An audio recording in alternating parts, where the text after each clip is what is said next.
Editorial हमने the Hindu से लिया है और ये 7 तारीख को आया है। एडिटोरियल का शीर्षक है कार्टोग्राफिक चैलेंज और ये बात करता है कि पाकिस्तान ने अभी हाल ही में जो नया मैप रिलीज किया है ये शायद भारत को उकसाने के लिए एक कदम है और जो पाकिस्तान का भारत के साथ सीमा विवाद है उसको इंटरनेशनलाइज करने के लिए भी एक सोची समझी रणनीति है। तो आइए अब देखते हैं इसका सिलेबस के साथ लिंकेज। तो ये डायरेक्टली लिंक होता है जीएस पेपर 2 के साथ, जहां की अंतरराष्ट्रीय संबंध एक इंपॉर्टेंट एरिया है सिलेबस का, और इसके अंतर्गत ये जुड़ता है भारत और उसका पड़ोस। यहाँ बात होगी भारत और पाकिस्तान के रिश्तों के बारे में। तो सिलेबस के साथ लिंक स्थापित करने के बाद आइए अब देखते हैं एडिटोरियल के की पॉइंट्स। तो एडिटोरियल के की पॉइंट्स में जाने से पहले आइए समझते हैं कि मुद्दा क्या है। तो पाकिस्तान ने हाल ही में नया पॉलिटिकल मैप रिलीज किया है जिसमें पाकिस्तान ने कई सारे ऐसे हिस्से जो कि भारत की टेरिटरी में हैं उन्हें अपना हिस्सा दिखाया है, खास तौर से जम्मू एंड कश्मीर को। और इस मुद्दे को हम ट्रेस कर सकते हैं 2019 से, जबकि अगस्त 2019 को भारत सरकार ने आर्टिकल 370 को रिवोक किया था और जम्मू एंड कश्मीर जो कि एक राज्य था उसे 2 यूनियन टेरिटरी में विभाजित कर दिया था, एक लद्दाख और दूसरा जम्मू एंड कश्मीर। और इसके बाद भारत सरकार ने नवंबर 2019 में एक नया पॉलिटिकल मैप भी रिलीज किया था जिसमें कि जो लद्दाख की यूनियन टेरिटरी है इसमें जो गिलगिट बाल्टिस्तान वाला हिस्सा है जो कि पाकिस्तान के अवैध कब्जे में है उसे भी भारत का हिस्सा दिखाया था। और इसी प्रकार जम्मू एंड कश्मीर में जो पाकिस्तान ऑक्युपाइड कश्मीर है उसको भी भारत का हिस्सा दिखाया था। और ये जब पॉलिटिकल मैप भारत ने रिलीज किया था तो इसको लेकर 3 देशों ने अपना विरोध दर्ज किया था। पाकिस्तान जो कि जाहिर बात है इस मैप से खुश नहीं था, दूसरा चाइना जिसे लद्दाख को लेकर आपत्ति थी, और तीसरा नेपाल जिसको आपत्ति थी काला पानी एरिया को लेकर, जो कि भारत और नेपाल के बीच में डिस्प्यूटेड है लेकिन ये भारत के पास है। और अब जो पाकिस्तान की तरफ से ये नया मैप रिलीज किया गया है इसमें करीब करीब जम्मू एंड कश्मीर को पूरी तरीके से पाकिस्तान का हिस्सा दिखाया गया है और जो इंटरनेशनल बाउंड्री है उसे हिमाचल प्रदेश से जोड़कर दिखाया गया है। और चाइना की सेंसिटिविटीज को देखते हुए पाकिस्तान ने लद्दाख रीजन को इसमें अनडिफाइंड छोड़ा है, यानी कि वहां बॉर्डर को ठीक तरीके से नहीं दर्शाया है, क्योंकि जम्मू एंड कश्मीर का जो एक हिस्सा अक्साई चीन का है वो चाइना के कब्जे में है। और जो सबसे आश्चर्यजनक बात है वो ये है कि जो गुजरात का एक हिस्सा है जूनागढ़ जो कि पहले एक प्रिंसली स्टेट था उसको भी पाकिस्तान का पार्ट दिखाया गया है। और भारत की तरफ से इस पर कड़ा विरोध दिखाया गया है और मिनिस्ट्री ऑफ एक्सटर्नल अफेयर्स ने पाकिस्तान के इस मैप को एक पॉलिटिकल एब्सर्डिटी करार दिया है। एब्सर्डिटी का मतलब है कि जो अनरीजनेबल बात है। और यहाँ हम देख सकते हैं पाकिस्तान का पुराना मैप और जो नया मैप अभी हाल ही में पाकिस्तान ने रिलीज किया है। पुराने मैप में हम पाकिस्तान के प्रोविंसेस को देख सकते हैं जैसे कि बलूचिस्तान, पंजाब, सिंध, खैबर पख्तूनख्वा और गिलगिट बाल्टिस्तान और साथ ही साथ आजाद कश्मीर वाला हिस्सा।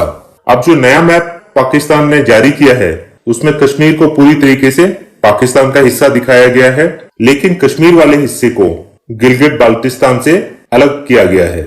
इसी प्रकार सिंध के हिस्से से जो सरक्रीक एरिया है उसको जोड़कर दिखाया गया है जो कि भारत और पाकिस्तान के बीच में विवादित है। और इसी प्रकार गुजरात का जो जूनागढ़ वाला हिस्सा है इसको भी पाकिस्तान का हिस्सा दिखाया गया है। जूनागढ़ को हम और क्लियरली इस इनसेट मैप में देख सकते हैं। तो जूनागढ़ और मानवादार इन 2 हिस्सों को पाकिस्तान का पार्ट दिखाया गया है। इसी प्रकार जो सिरक्रीक का एरिया है जो कि गुजरात के उत्तर पश्चिमी छोर पे है और जो विवादित है दोनों देशों के बीच में, और ये एक पानी का नैरो चैनल है जिसमें भारत का मानना है कि जो बॉर्डर है वो इसके बीच से पास होना चाहिए, जबकि पाकिस्तान का मानना है कि इसका बॉर्डर इसकी ईस्टर्न बाउंड्री पे होना चाहिए। और सिरक्रीक वाला जो रीजन है इसका अपने आप में कोई ज्यादा महत्व नहीं है, ये एक स्वैम्प है, यहाँ दलदल और मार्शलैंड है, लेकिन जहां से भी इसकी बाउंड्री डिसाइड होगी उसके बाद जो ये सी वाला एरिया है यहाँ काफी नेचुरल रिसोर्सेज होने की संभावना है। तो अगर ये मिडिल से डिसाइड होता है तो भारत के पास ज्यादा हिस्सा आ जाएगा, और अगर ये ईस्टर्न बाउंड्री से डिसाइड होता है तो पाकिस्तान को ज्यादा हिस्सा मिल जाएगा। और विवाद इसी बात पर है। तो इस बैकग्राउंड के बाद आइए अब देखते हैं एडिटोरियल के की पॉइंट्स। तो एडिटोरियल कहता है कि जो पाकिस्तान का नया मानचित्र है वो भारत को उकसाने और सीमा विवादों के अंतर्राष्ट्रीयकरण के लिए पाकिस्तान के द्वारा जारी किया गया है और भारत ने इस पर कड़ा विरोध भी जताया है और भारतीय मिनिस्ट्री ऑफ एक्सटर्नल अफेयर्स ने इसे एक पॉलिटिकल एब्सर्डिटी भी करार दिया है। और पाकिस्तान ने इस नए मानचित्र के माध्यम से न केवल जम्मू कश्मीर, सियाचिन और सरक्रीक पर अपना दावा जताया है, बल्कि जूनागढ़ पर एक नया दावा भी पेश किया है, जिसको लेकर अभी तक कोई विवाद नहीं था।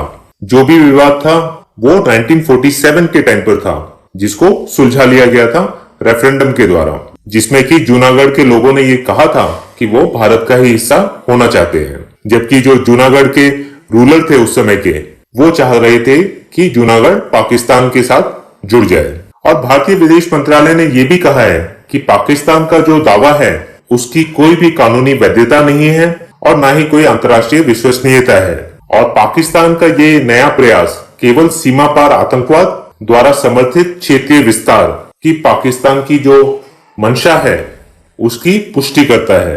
और एडिटोरियल कहता है कि पाकिस्तान के द्वारा यह नया मानचित्र जारी करना एक प्रतिशोध की कार्रवाई जैसा लगता है, जो कि जम्मू और कश्मीर के पुनर्गठन के भारत के निर्णय के विरोध में किया गया है।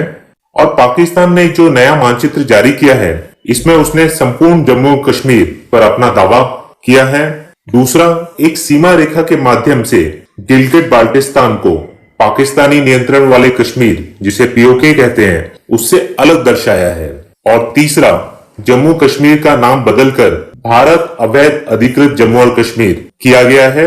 और साथ ही साथ जो लद्दाख में दावे की सीमा रेखा है उसे स्पष्ट नहीं किया गया है और ये किया गया है चाइना की सेंसिटिविटीज को ध्यान में रखते हुए, क्योंकि पाकिस्तान और चाइना के संबंध काफी अच्छे हैं और पाकिस्तान ये जानता है कि भारत और चीन का लद्दाख को लेकर सीमा विवाद चल रहा है और इसी वजह से पाकिस्तान ने लद्दाख की सीमा को डिफाइन नहीं किया है अपने नए मानचित्र में। आगे एडिटोरियल बताता है कि भारत और पाकिस्तान के बीच सियाचिन और सरक्रीक को लेकर कई सारी वार्ताएं हुई हैं, जिसमें कि इन मुद्दों को सुलझाने का प्रयास किया गया है, लेकिन अब पाकिस्तान के द्वारा ऐसा यूनिलैटरल कदम उठाना और इन दोनों हिस्सों को अपनी टेरिटरी बताना इनके समाधान में सहायक नहीं होगा। और साथ ही साथ जो पूर्व रियासत जूनागढ़ पर पाकिस्तान का दावा है उसने तो एक नया विषय जोड़ दिया है भारत पाकिस्तान संबंधों में। और जूनागढ़ के मामले में एडिटोरियल दो बातें बताता है। एक तो जूनागढ़ का जो मसला था वो विभाजन के समय का था, यानी कि 1947 का, क्योंकि जूनागढ़ एक प्रिंसली स्टेट था जहां की जो मेजोरिटी पॉपुलेशन थी वो हिंदू थी और वो भारत में विलय करना चाहती थी और जो रूलर थे वो एक मुस्लिम थे और वो पाकिस्तान के साथ जुड़ना चाह रहे थे और बाद में वो जूनागढ़ को छोड़कर पाकिस्तान चले भी गए। बाद में फरवरी 1948 में एक रेफरेंडम कराया गया, यानी कि जनमत संग्रह, और जिसमें राज्य के 95% लोगों ने भारत के साथ रहने के पक्ष में मतदान किया था और इस मामले को सफलतापूर्वक सुलझा लिया गया था और पाकिस्तान ने भी इसे मान लिया था। आगे एडिटोरियल बताता है कि अब भारत के पास क्या विकल्प रहते हैं। तो एडिटोरियल कहता है कि अब भारत को पाकिस्तान की इस उकसाने वाली कार्रवाई पर अपने अगले कदम पर विचार कर लेना चाहिए और इस बात के लिए भी तैयार रहना चाहिए कि पाकिस्तान ने इस मानचित्र के माध्यम से उठाए गए जो भी मुद्दे हैं उसको अंतर्राष्ट्रीय मंच पर जरूर लेकर जाएगा।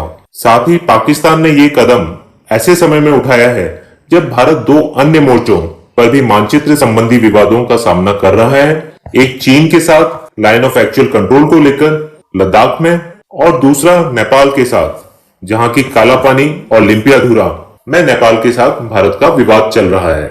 और यहां भी नेपाल सरकार ने यूनिलैटरली एक नया मानचित्र जारी किया है जिसमें कि जो विवादित जगह है उसे नेपाल का हिस्सा दिखाया गया है। और एडिटोरियल आगे कहता है कि इस बात को एक संयोग नहीं माना जा सकता है कि भारत के द्वारा नवंबर 2019 में जारी किए गए मानचित्र पर इन तीनों देशों ने ही अपने अपने कारणों से आपत्ति जताई थी और भारत को अब आने वाले समय में मानचित्रों की इस तीन तरफा चुनौती से निपटने के लिए पूरी तरह तैयार रहना चाहिए। तो ये सब थे इस एडिटोरियल के की पॉइंट्स। अब आइए देखते हैं की कॉन्सेप्ट्स।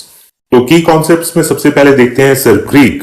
तो ये एक 96 किलोमीटर लंबी स्ट्रिप ऑफ वाटर है जो कि भारत और पाकिस्तान के बीच विवादित है और ये है रान ऑफ कच्छ के एरिया में और जो विवाद है वो मैरीटाइम बाउंड्री के इंटरप्रिटेशन को लेकर है। पाकिस्तान का मानना है कि जो बाउंड्री होनी चाहिए भारत और पाकिस्तान के बीच में वो सिर क्रीक की ईस्टर्न बैंक से सटी हुई होनी चाहिए, जबकि भारत का मानना है कि इंटरनेशनल लॉ के अंतर्गत भी कोई भी नेविगेबल चैनल में जो बाउंड्री होती है वो मिडिल से जाती है और यही सिर क्रीक में भी होना चाहिए। और यहाँ एक बहुत ही इंपॉर्टेंट प्रिंसिपल है जो एग्जाम में भी पूछा जा सकता है, जिसको कहते हैं थैलवेट प्रिंसिपल। और ये थैलवेट प्रिंसिपल इंटरनेशनल लॉ में भी माना जाता है और इसके द्वारा भी ये कहा गया है कि अगर कोई नेविगेबल चैनल है तो उसके मिडिल से ही बाउंड्री लाइन होनी चाहिए दो देशों के बीच में। तो ये काफी इंपॉर्टेंट है और हमें पता होना चाहिए। अब देखते हैं जूनागढ़ मसला।